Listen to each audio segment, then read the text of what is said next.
The Great Depression.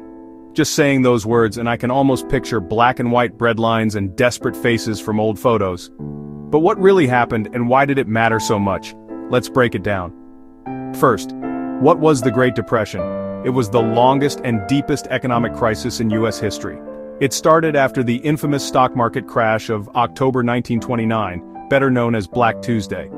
But it wasn't just about a bad day on Wall Street.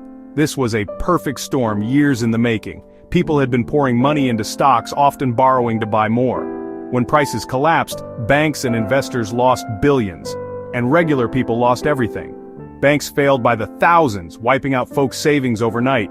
Factories and farms, they kept churning out goods, but there just weren't enough customers. Workers got laid off, prices dropped, and soon, the cycle spun out of control. And here's the kicker. Most of the country's wealth was in the hands of just a few. The middle class, the working class, they barely had enough money to keep the engine going.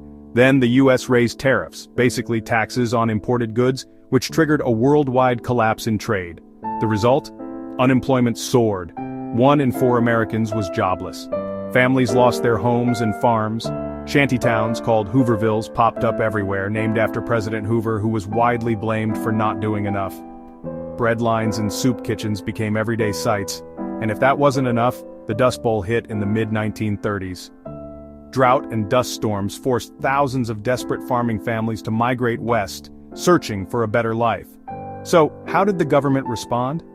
President Hoover tried to keep government hands off the economy, but people wanted real action. That action finally came with Franklin D. Roosevelt and his New Deal.